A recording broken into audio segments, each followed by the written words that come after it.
the situation has gone from bad to worse. Clearly, just like with Russia, this is the existential threat for Iran.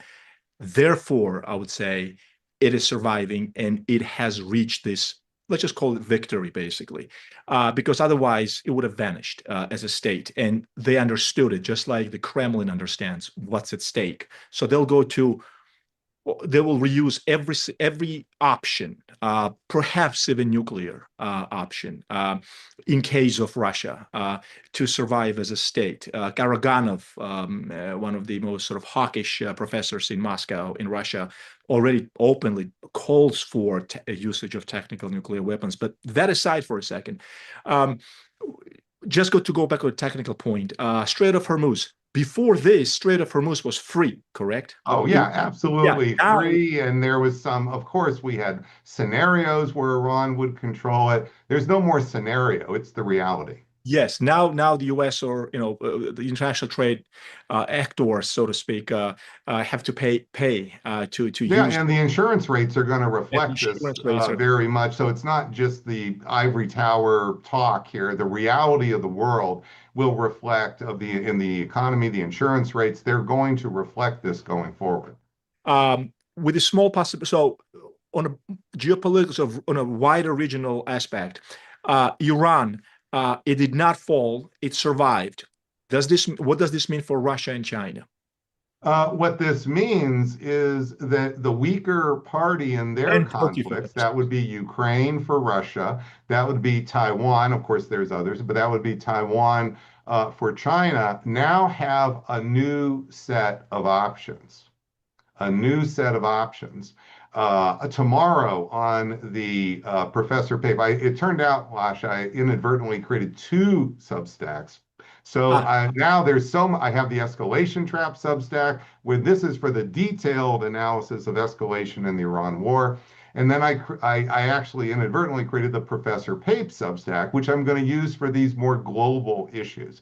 And tomorrow I'm going to put out something that's beyond simply the Strait of Hormuz. So there's a series that's going to start emerging. I did this starting 2 weeks ago with my live briefing on the Professor Pape Substack, and this is going to go forward. And this is where we'll develop these scenarios in more depth. What does this mean? We'll essentially have war game like analysis that people will be able to follow. And what it means is this isn't just a lesson for the United States. This is a lesson that's going to matter for Russia. It's going to matter for Xi. They're not going to like it. Okay. So this isn't going to be like, oh, sure, they're happy about this. But this is going to unfold. And I don't mean 5, 10 years from now. Drones are so easy to produce. They're so cheap. That producing them en masse happens very quickly. And of course, you already know, millions being produced in Ukraine already. Not that much more, like in the 10,000 here in Taiwan for now. But this isn't just about the numbers. This is going to be the way this operational schema are going to change. This is what I'm going to be discussing here, not just raw numbers. Oh, they can manufacture more and who knows what they might do with it. No, we are realists. We study war. We have some ideas of what they're doing. And this is what all of their general staffs are doing, literally started on probably March 1st.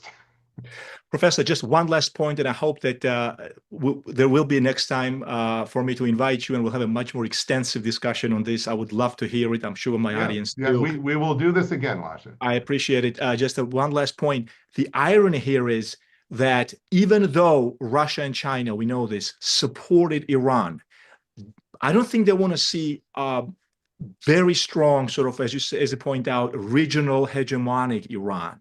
Don't you think so? Well, that's right. They There's a like there's they want to a balance there's it. a boundedness to this, Lasha, where major powers have overlapping interests and they have diverging interests. That's a multipolar world. Iran is becoming, it's not there yet, the fourth center of world power. And if you're in Russia or if you're in China, you can work against that or you can cooperate with that because you can make benefits with that. And this, for number one benefit, is this knocks down the United States a level here. So this is not a simple calculation. There are pluses and there are minuses. This is true of all multipolar worlds. Sure. So right now, this part will probably be true for years to come. The big advantage for Russia and China is to diminish American power in general. And that, of course, is true in Asia. That is, of course, true in Europe. And so, what is happening as Iran becomes the fourth center of world power, this will come in relative power terms. This diminishes the United States and not just in the region of the Persian Gulf. So, that is the realist calculation here. And this will be true over 5 years because we have all these forces stationed in Asia that China's been complaining about forever.